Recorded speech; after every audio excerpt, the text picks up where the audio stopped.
We're back, baby. It's the charity shop. Pitch your free throws because they are free. Fisher Tosopoulos, DJ Nikki Snacks Crider is on his way back from San Diego, but sends his regards to the people on this beautiful Monday, July 10th.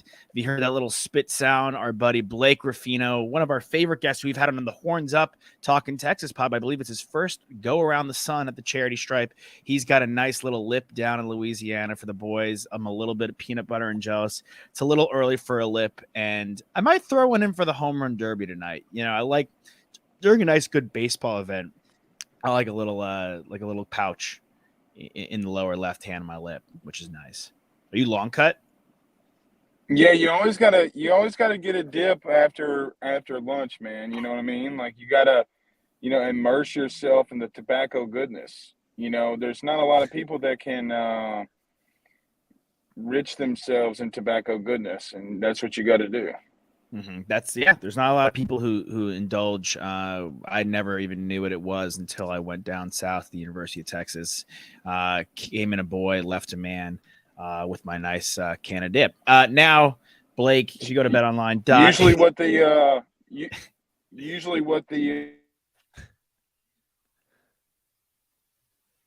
we lost Blake right there, but he was about to say something very profound. I can feel it. Our tobacco Sherpa, Blake I know. Ruffino. Backy boys, me and Blake. He'd be a fun guy to throw a lip in. The Pac-Man to me is still primo number one guy to throw. Blake will join us in just a hot second. But if people are throwing a lip in, Pac-Man Jones has got to be number one. I want to talk to Blake about the MLB draft that went down last night. I will give some kudos to your Rangers, Toss. The Rangers came away with Wyatt Langford. We didn't think that happened. We thought they'd get one of the prep bats, but getting Wyatt Langford, the third best player in the draft, was amazing for your Texas Rangers. Yeah, he kind of just fell into our lap. I mean, I didn't think he was going to be there. I thought he was going to be number 3 off the board after Skeens and Cruz. And obviously that's what we want to talk to Blake about and give us just a little bit of insight on those guys. And they had a fantastic college season, a college career for Cruz. Same thing for Skeens. But Blake, to turn it to you, buddy, the first and second overall pick, what are these two teams getting with these kids? And obviously I think Cruz talked about in the college space a ton. Skeens always being looked at as what this guy is going to be as a professional. But who are these guys and how impressive are they? First, I think it needs to be said, like, regardless of what team, who it is, the simple nature that you have two dudes, okay, going 1 and 2 in the major league draft, it's never been done. Okay. Mm-hmm. That's number one. So I think that the Pirates just got a generational dude. Look, I don't say this lightly. LSU baseball is what it is. It's probably the biggest brand in college baseball because of the national titles, Skip Bertman, etc. Paul Skeens is the best Tiger to ever put on a uniform for LSU baseball. It's not close. It's not remotely close. Guys, think about this. Of all the innings that he threw this year, 50.2% of those innings, he went 1, 2, 3. The next closest guy, Rhett Lauder, had 22%. So you're talking about arguably a guy that not only can throw 101, 102 miles an hour on a consistent basis, a dude that was flying jet planes a year ago serving our country, right? Like, it's not like legitimately was in a jet plane this time last year, graduating from the Air Force. So to me, Paul Skeens is the next Strasburg. He is the next dude. You have the argument now with the Pirates. Do you give Skeens 2 or 3 weeks and high AA, AAA, and see if he gets to Major League Baseball? Like, you're there, okay? Like, when you strike out Wyatt Langford, he didn't, but when you do what he did against Major League dudes now, okay, he's striking them out on 3 pitches. Guys, he made Wake Forest look like they were trying to hit with silly string, and that's not a joke. That's not a joke. And Rhett Lauder, I think, is right there with him. Okay, he doesn't have the high velocity, but Dylan Cruz is just a dude too, man. I mean, there's not a lot else you can say about him. Him and Langford, although similar, are different. When Cruz is more of a defensive guy, he's going to hit for high average, does have a lot of pop, but another, like, you can't even say this. He's been on base for 73 straight games. No one stopped him. No one. So it didn't matter who they threw up. Rhett Lauder tried, wasn't successful. So Paul Skeens 3 years ago, okay, threw a 97-mile-an-hour fastball right down the middle of the plate against a guy by the name of Dylan Cruz when he was at Air Force. He sent it 417 feet. So just probably arguably the best two guys you'll ever see. I mean, I definitely want to get, there's a lot of really good information there. Rhett Lauder of Wake Forest going 7th overall to the Cincinnati Reds. I don't know if he's quite on the same path as Paul Skeens is, but it's very interesting you bring it up. I believe I could be wrong. It was maybe Carson Fulmer, or it was the Royals brought somebody up who had pitched in the College World Series during their World Series run. Now the Reds, that's right. The Pirates are back from the Reds. But the Reds are in first place, and they had a really good series against the Brewers this past weekend, heading into the All-Star break. Rhett Lauder from Wake Forest, the 7th overall pick. Maybe you beg the question: did the Reds try to fast track him through AA into the majors? But I got into a Twitter battle last night. You bring up Strasburg. You have guys like David Price, who has a ring. You have guys like Garrett Cole. Garrett Cole has probably been the most consistent ace in baseball over the last 5-6 years, and is still probably the top arm. He was the first overall pick, ironically, by the Pittsburgh Pirates.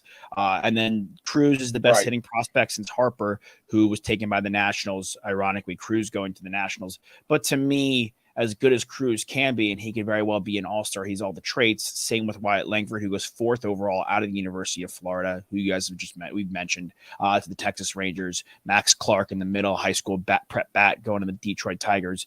To me, pitching wins championships. We remember the guys like Bumgarner, Verlander, Pedro, Schilling, all these guys, Randy Johnson, Clemens, all the top pitchers we've seen have rings, some of them multiple. Bonds, Griffey, A-Rod, Mike Trout, those guys have one ring amongst the 4 of them. And yes, you could blame the teams that they were taken, but needless to say, I think pitching wins. They can't score, they can't win. And I'm with you that I think I said this multiple times. It was a no-brainer for the Pittsburgh Pirates. They have taken the Pirates in their last. They picked in the top 10 in the last 3 drafts. In the last 3 drafts, they've gone position players, Tamar Johnson, Nick Gonzalez, and Henry Davis in some capacity in that order. And picking a pitcher now to pair with those bats they have there, Paul Skeens, to me, was an absolute no-brainer for the Pittsburgh Pirates had to do.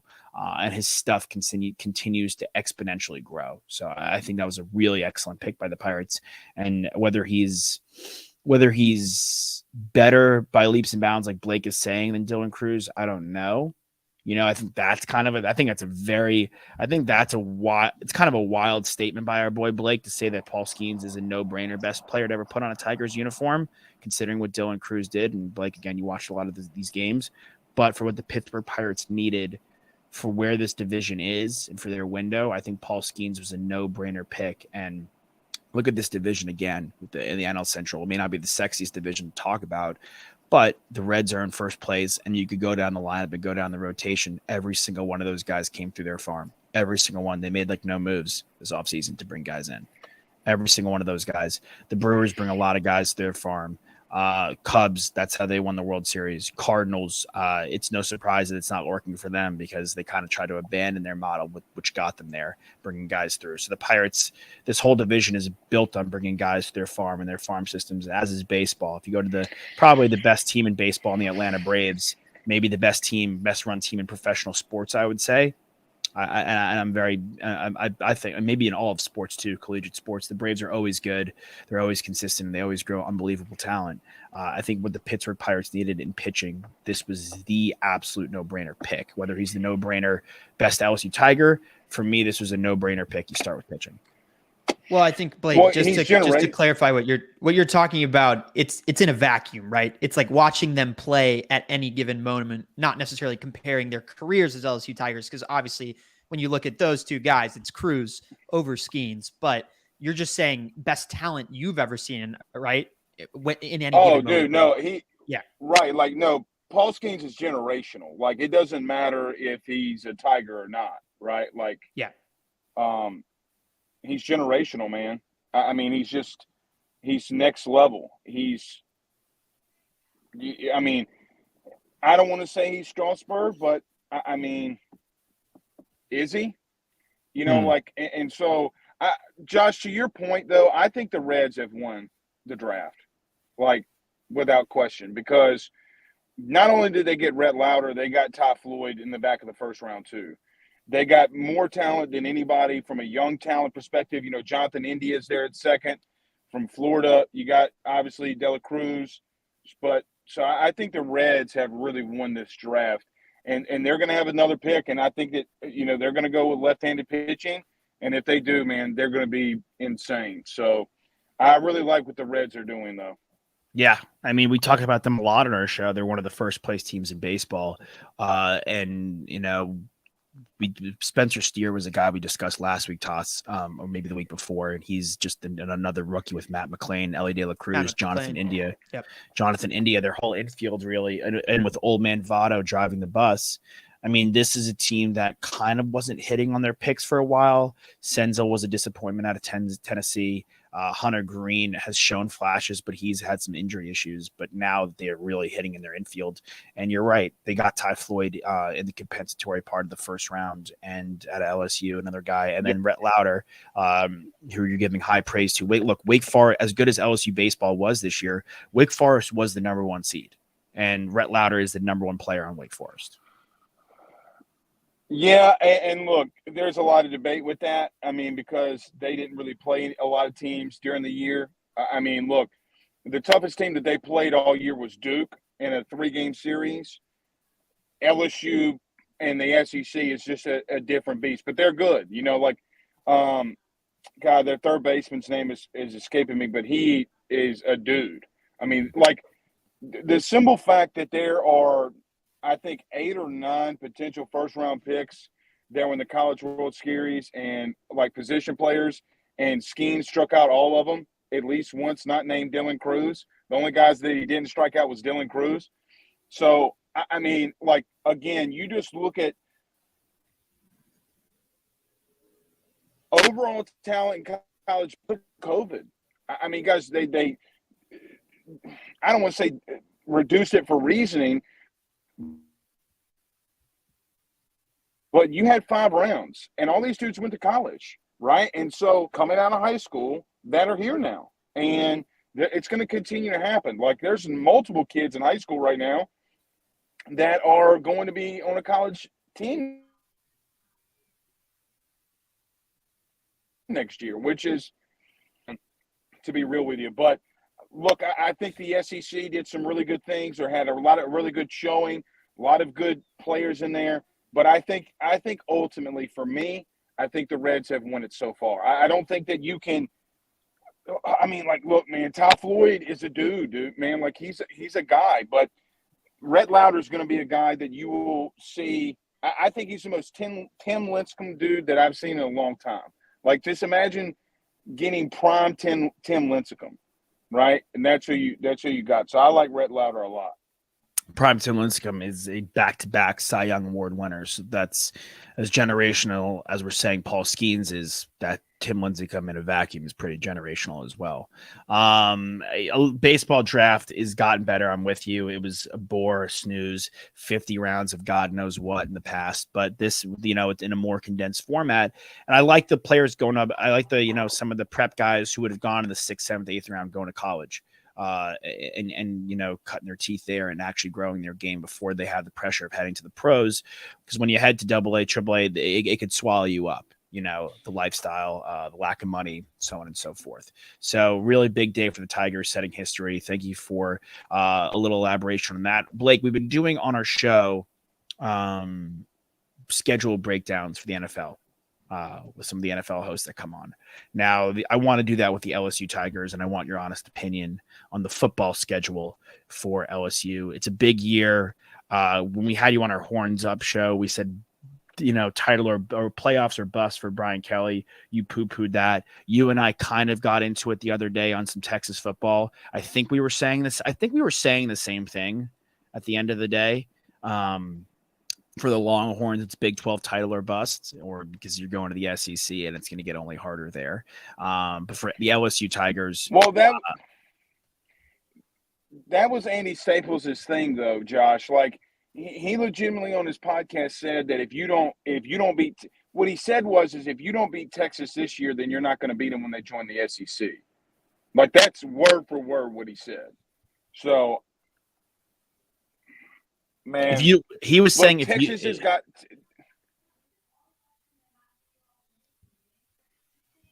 I guess my question there is in relation in what team are we talking about there? Are we talking about a specific SEC team? Or are we talking about Alabama? Because Alabama and Texas are the only two teams that play each other this year that will then be in the SEC next year. And I think what you're talking about, Josh, is more so expectations just for the Texas football team as themselves, is they need to go into the season and gain momentum by and show that they can compete, or at least attempt to compete in the SEC by winning the Big 12, which they have enough talent to do to get that done. But it's just a matter of executing.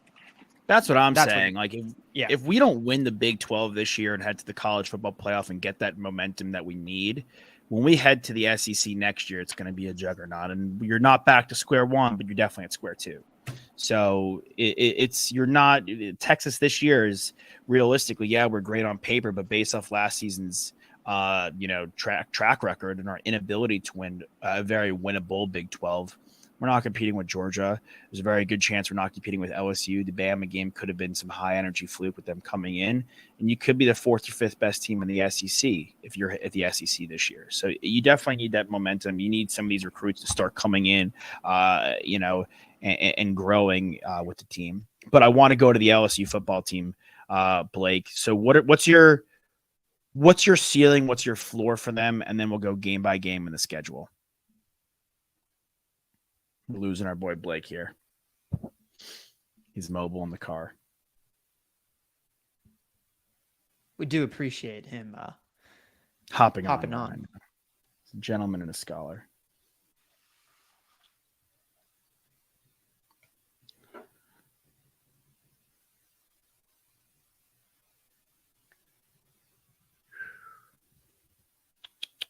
Well, I think I just got a text, a Percy text from Blake, not working for him. We'll get him back on. Josh, if you and I want to go through the LSU schedule, definitely can. Happy to do so. Would you like to? We can. Let's do it. Yeah, I'm down for that. I mean, the real test for them obviously is against a team that I have seen become a real darling for just college football analysts and schedule predictors and the CFP playoff predictors. They get Florida State week 1, and that's going to be a nationally televised game. It's opening the season for them. And I think it's going to be it's going to be a massive challenge for both of these teams. And that game to me screams that's Vegas inviting everybody and their mother in to bet FSU. I'm taking 2 coins to the jukebox, and I'm playing Don't Stop Believing. Whether it's overplayed or not, I know people are going to sing and dance along. I'm playing the hits on that one. That to me, I think if you're going to bet on the Tigers. Yeah. If you were spending money on that game. Yeah. To me, it's it's in Florida. Right. So it's a bit, I guess cumbersome for the Tigers to travel, but that's something they're accustomed to doing. And the LSU fans, as we know and we've seen, the LSU fans travel unbelievably well. I really think that LSU. This is I'm not going to say a tune-up game for LSU, but I think LSU comes into Florida State and they take care of business, and they quickly show that Florida State's going to have to go and run their own table to make the college football playoff. And I think Nick had said that Clemson would be his dark horse in the ACC, or maybe not a dark horse considering how many times they've been there, but that's his pick. And I'm kind of with the notion that for me it's Clemson, UNC, and then Florida State, I think, is also in that mix, but they're gonna get hurt by this LSU game and how badly I think LSU is going to beat them. And I think LSU needs to beat them badly so they could cement themselves as a real threat in the SEC, which I think a lot of people think they are, and cement themselves and kind of knock out the ACC, with the ACC and the Big 12 being the weaker two of the 5 conferences. I would say, to me, it's SEC. I would say Pac-12 this year actually is probably my number 2 as far as depth, then Big 10, then ACC, Big 12. Yeah.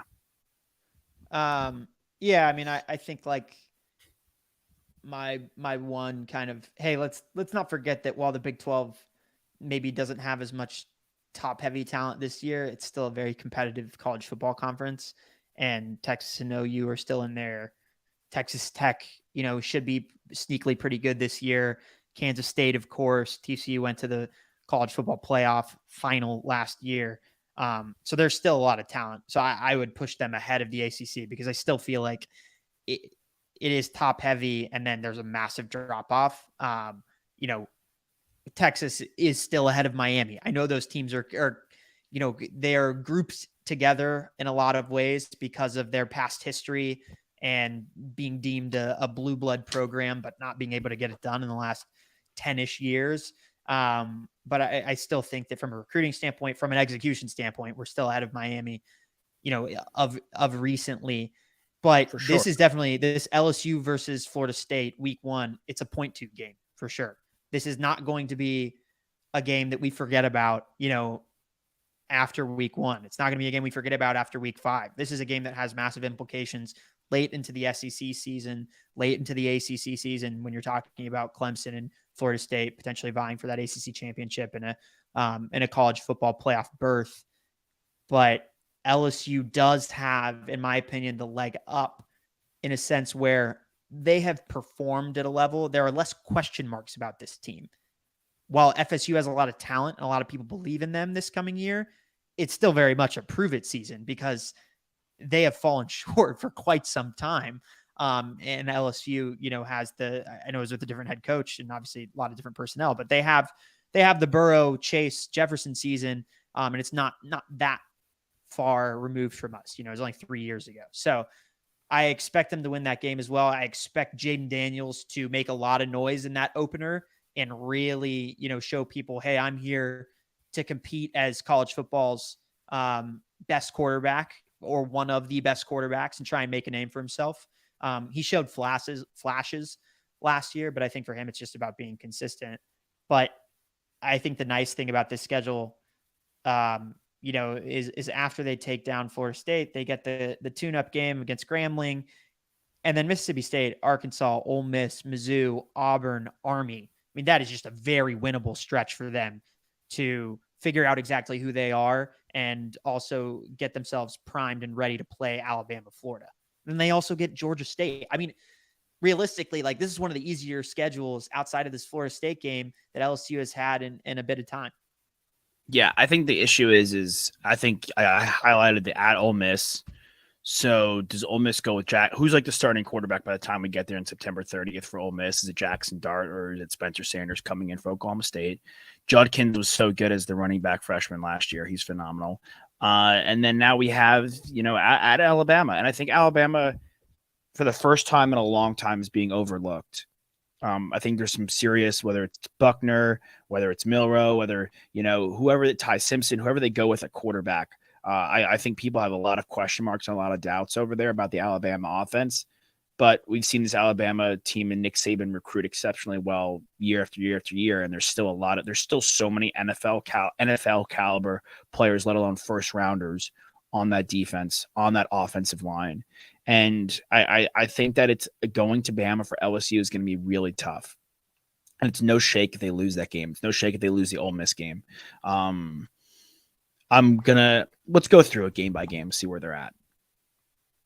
And then before we just kind of, pinpoint losses and wins. So at Florida State, you have a win or a loss. I have a win. Yeah, me too. I appreciate you being confident and optimistic about FSU's chances against LSU.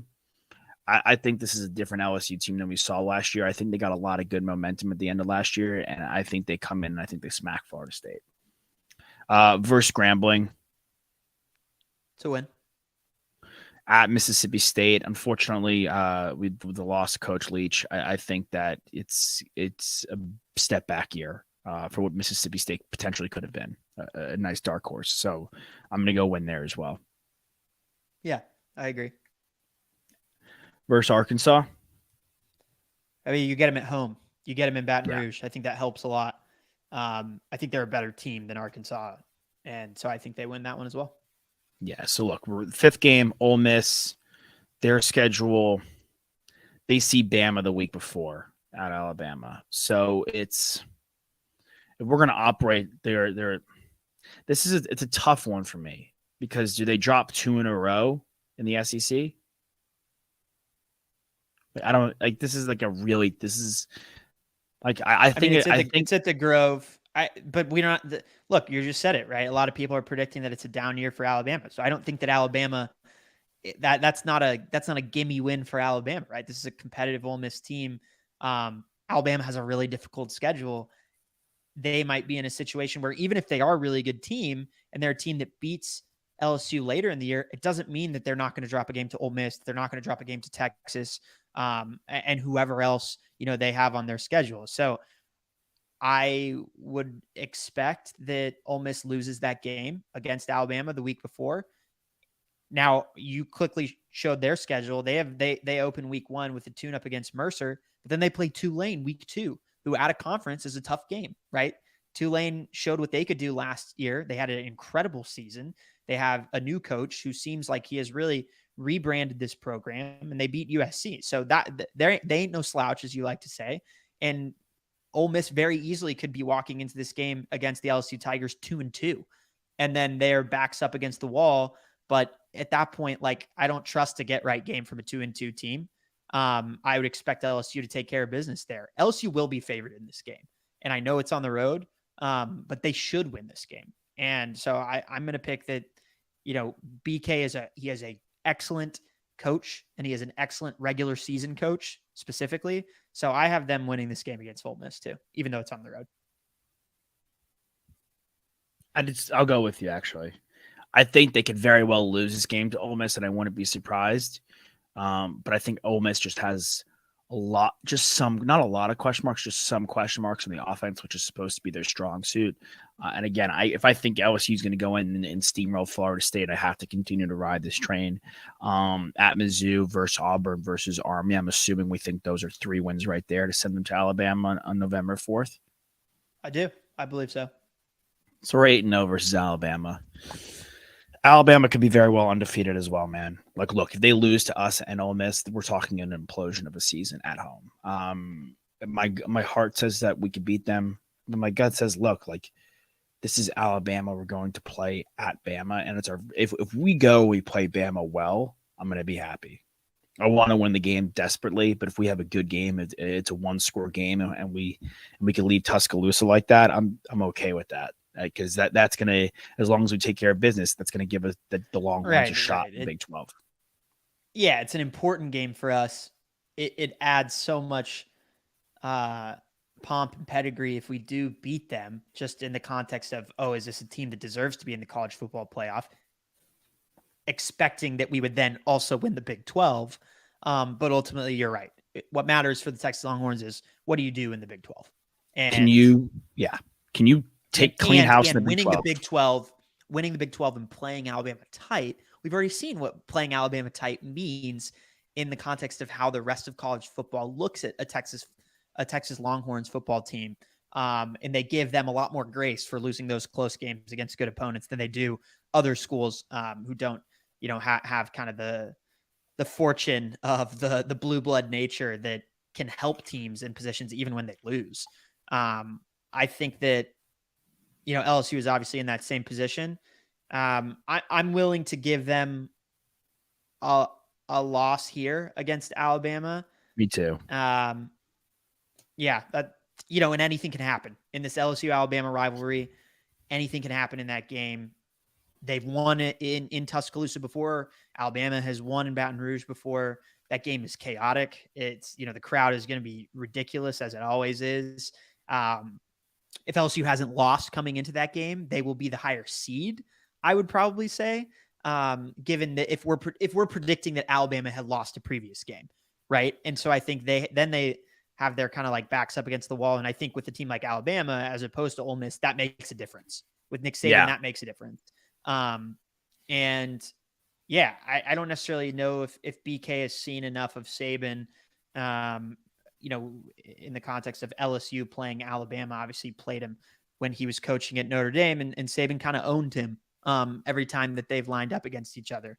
So yeah, I'm comfortable giving LSU a loss there, knowing that doesn't take them out of contention to win the SEC West. Yeah, I'm going through it right now. I'm like just listing teams that I think could win per each conference. And to me, the SEC could get to the playoff. The SEC has 4, but the SEC West it's tough, man, because if LSU loses this game, let's say Bama goes undefeated, they're all of a sudden like a one-loss LSU team. If you're a one-loss LSU team, like what if one of the teams in the Pac-12 goes undefeated, wins the Pac-12 championship? They're going to go in. What if Michigan or Ohio State go undefeated? Winner of that game goes in. So automatically it's Ohio State, Michigan, undefeated Pac-12 team, which we haven't seen. So I don't necessarily think it's going to happen. What if, like we're saying, what's like best case scenario for the Longhorns, run the gauntlet in the Big 12, lose a really close game to Bama? They're going to be ahead of LSU. And I think the ACC is going to get barred again. I just don't think there's a good enough team. I mean, maybe Clemson to separate themselves, but I don't think there's a good enough team to get it done there. So LSU all of a sudden, I mean, it could be an advantageous situation for them. But the Bama game, if Bama hasn't lost at that point and they're both undefeated heading into the Bama game, both being top 5 opponents, that game's everything because you can still – the Pac-12 and the ACC cannibalize themselves. You have a Big 12 winner in Texas, like we saw with TCU last year. You have a Big 10 winner, like we saw last year in Michigan. And the other 2 teams that were in it were – sorry, it was Georgia. So, okay, an at-large team, an at-large Big 10 team, and Ohio State made it. So you'd want to be the at-large. Yeah, you'd want to be the at-large SEC team making it. So it's just – fortunately, Bama and Tennessee play each other.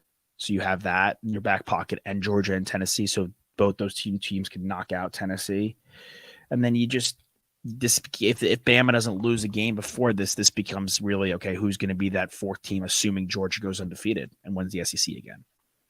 Yeah, I mean, unfortunately, some down years, some expected down years from some SEC West teams, and also – playing Grambling, playing Georgia State, both in the eyes of the committee are expected wins by a large margin where they don't necessarily mean much for you.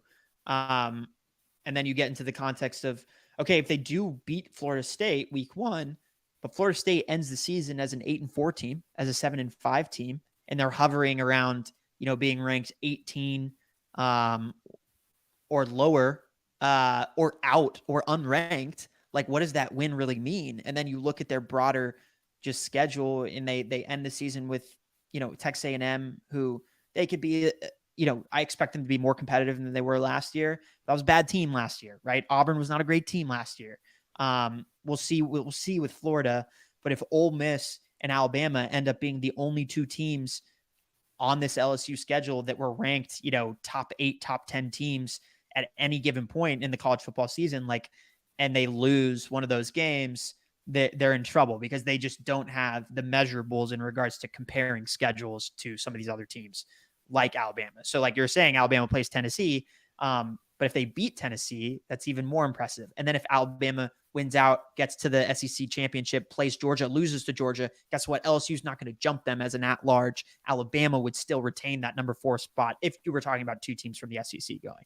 So it's a good draw in the sense that they have an easy schedule, but obviously if they don't get it done and they don't win the games that they're supposed to and win the games that are toss-ups, it puts them in a really detrimental position just in regards to how the committee will look at them. But I don't expect what you were projecting. I don't expect a Pac-12 team to go undefeated.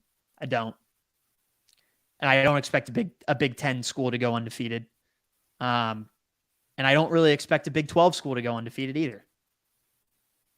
I would be shocked if we got an undefeated school from one of those 3 conferences. I mean, it can happen. I wouldn't. We've gotten it every year from the Big Ten. Michigan, Ohio, they've all gone on. Michigan's gone undefeated. Like, these teams have gone undefeated. Like, I think Michigan, the game is at Michigan this year. But Ohio State kind of in like some like, look, CJ Stroud's gone. Obviously, they have Marvin Harrison Jr., but Jackson Smith and Jigba's gone. Olave's like all those guys that have come through. Garrett Wilson, like, there's like Buka and Marvin Harrison Jr. could end up being the 2 best. Like, that could be the best duo that Ohio State has ever had. Like, we could be sitting here in 6 months saying that. And again, wouldn't be shocked. Henderson is. I mean, back is that in your mind? Is that the biggest? That's probably the biggest game in college football this year, I would say. The biggest game.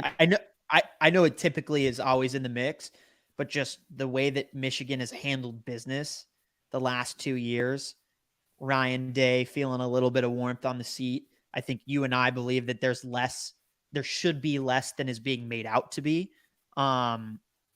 based off of what he's done. He's done a tremendous job with that program and how many times they've been able to get to the college football playoff. But there feels like there's a different air around that game this year, a real desperation from the Buckeyes. I think the biggest game, I would say it's the biggest game in college football this upcoming season, because typically winner goes to the college football playoff, right? So I think Michigan versus Ohio State would probably be the biggest game, with number 2 being the aforementioned Bama versus LSU. Like, look, if Bama and LSU meet on, November 4th and they're both undefeated, all of a sudden it's like, hey, like, who at worst can be the at-large bid here? I want to say the number 3 game to me is USC at Oregon. Like, USC has Utah at home, and they go to Notre Dame, but we'll see. They have Washington at home, right? They have UCLA. Yeah. I mean, it's everyone's at home there. So realistically, the biggest game for USC is at Oregon on November 11th. True road if we're talking about true road test, if we're talking about telling games, like, that's probably a big game. If like we think that, like, okay, can Clemson rise back to the top of the ACC and dominate, and can they maybe run the table? Like, their biggest, like, dude, like, the thing with Clemson is like, they're at Duke, home versus Charleston, home versus FAU, home versus Florida State, at Syracuse, home versus Wake Forest, at Miami, and we're saying Miami's kind of fugazi, at NC State. Like, look, these are never easy games. They're always rivalry games. Like, we talk about our Texas Longhorns, there's always a target on your back.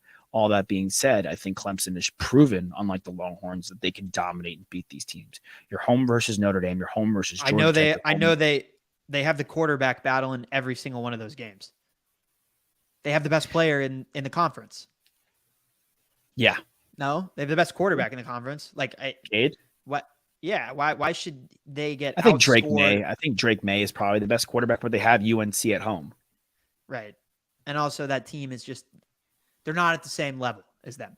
They don't have them. No, Drake, you're right. You're right. Drake May is incredibly talented, but they don't have him in the trenches. Like, Clemson had Cade Klubnik should be the guy. He should come in and he should be the guy, and he should produce. And if he does, their toughest game is at South Carolina.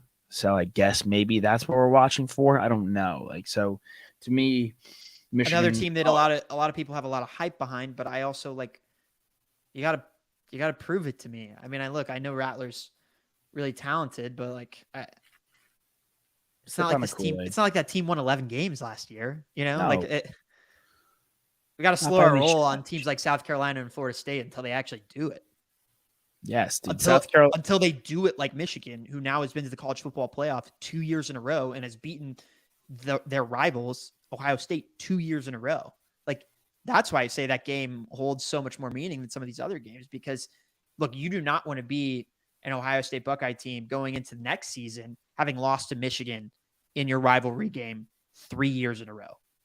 You're starting to rewrite a narrative here. We're in the 2020s. You know, people look at decades. Like, it's not the start that you wanted in the 2020s, dropping 3 of these games that you used to win every single time. Then in the 2010s, you owned them, and now the script has been flipped, and Harbaugh looks like he has Ryan Day's number and he has the Buckeyes number, and all of a sudden, you know, we're going into every season saying, well, the Buckeyes are really, really talented, but Michigan's the best team in this conference. Like, that's on the table here for this team. Like, the next 2-3 years, Ohio State, Michigan, to me, is the rivalry that I am really honed in on.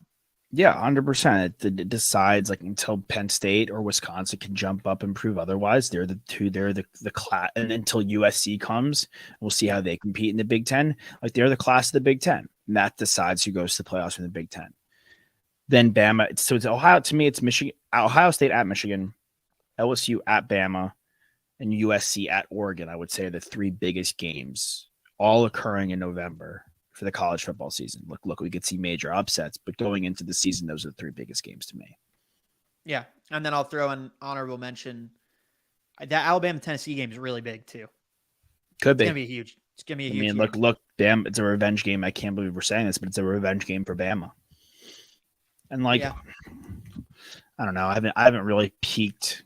I haven't bothered to peak Georgia's schedule, to be honest. A&M, like A&M and South Carolina have like South Carolina, like, yeah, they're like maybe a quote unquote dark horse, but they're at A&M, at Georgia, at Tennessee. Yeah, I mean, I wouldn't be surprised if either of those teams have like an upset game where they show out and beat a team that's better than them, and they end up with eight wins, maybe 9 wins. Like, these are capable teams. They're not going to win the conference, but they're capable teams, and you can't sleep on them. You know, LSU, if they're undefeated and they're going into that last week of the season, they play A&M. Like, A&M's coming for them. They're gunning for them. That's a rivalry game too, you know, and they beat them before. And so a couple of sneaky teams in South Carolina and A&M for sure. Mm-hmm. Yeah. And Tennessee, though, if they go into Alabama and beat them again, and that's the upset we see, or quote unquote upset, and Bama beats Texas, but the game they lose, and they beat LSU, but the game they lose is at home against Tennessee, then all of a sudden we're looking at the biggest game, you know, that enters into the mix. One of the biggest games that we're going to see is Georgia at Tennessee. Georgia took care of business versus Tennessee last year. I would expect Georgia to take care of business and once again head for the three-peat. But look, we saw when Bama went to Tennessee last year how brutal of a place that is to play, and how much they show out and how loud it can get, and how putting them down at home is one of the toughest things to do in college football. So if we could maybe see an undefeated Tennessee team versus an undefeated Georgia team at the end of November as well. Yeah, that would be really for the SEC East. Yeah. Hall runs through the SEC. I asked Nick this a lot. We'll close out with this. Any big surprise? What was your biggest surprise for the MLB first half? Maybe biggest disappointment? I mean, I think the biggest surprise, we touched on this obviously with Blake, but some of these teams who, you know, when you guys did your over under, a lot of these teams you expected to be over on the wins, but not necessarily competing for the division. Teams like the Reds, a team like the Marlins, who are a top 8 team in baseball right now. Those 2 teams in particular have really impressed me. Obviously the Orioles as well, and what they've been able to do in the AL East. You know, the Rangers have the talent, so I can't necessarily say that I'm as surprised by them. They were one of the most mismanaged teams last year.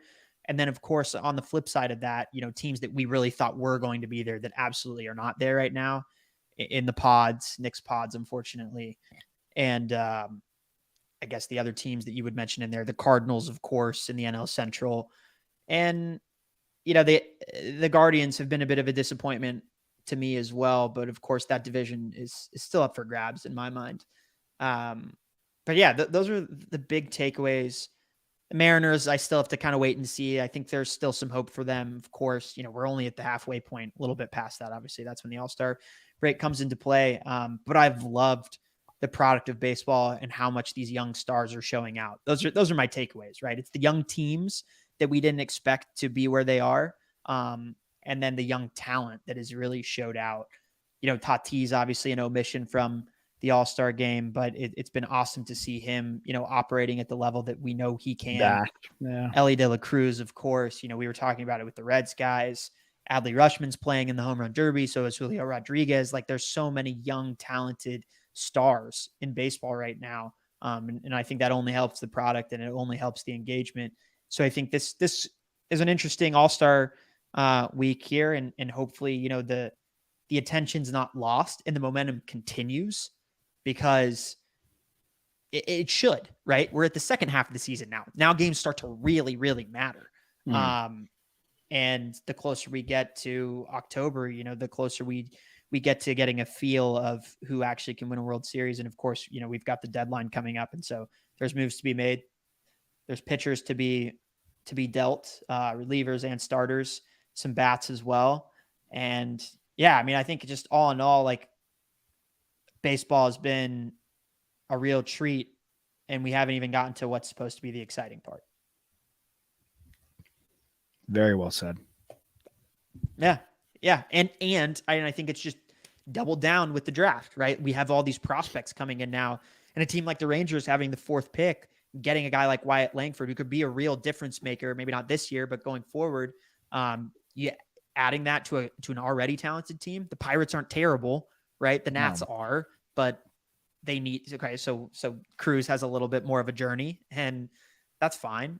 The one thing we didn't talk about with him is, like, the way that the rules have changed for base runners. This is the type of guy who can give you 30, 40 steals in a season. In my opinion, I think where he's lacking a little bit, like, he doesn't necessarily have, I know Blake was talking about the pop. It's maybe more akin to a guy like Trey Turner, or maybe a little bit less than that. Just as far as, like, what I see his power ceiling as. But he's not as fast as, I think he probably has a little more pop and definitely less speed than Trey Turner. He's probably a 25 dude. He's a good base runner though. Yeah, like, but I think everybody's numbers are going up. No, I'm just saying, like, as far as what type of players people should be looking at Dylan Cruz to become, if he becomes the best version of himself. It's not he's not hitting 35 home runs. Like, he's just not. Like, that's just not who he is. But could the guy win multiple Gold Gloves? Absolutely. I mean, he's incredible in center field. The way that he gets jumps on balls, and he's a very good fielder. They comp McCutchen, Kyle Tucker, 25 guys, again, guys like that. Yeah, I still don't think he has the same pop as a guy like Tuck and McCutchen. Just like any given swing, I feel like they just feel like they have a little bit more. Kutch is like, man, Tucker for sure. Yeah, I'm with you on Tucker. Like, Tucker can really, like, smack that thing, and he's big. He's a big 6'5". But Kutch, I think, is like when Kutch won the MVP, is like in that 23, 24 range of home runs. And, like, look, you want a guy with Cruz can enter, him and Lane Thomas can be really good outfielders. But you talk about the Rangers and Wyatt Langford, what they can do in the outfield is really impressive. With Adolis, Leote, and obviously Evan Carter to come up. But really good stuff, T. Exciting baseball to come. We'll get Nick back tomorrow.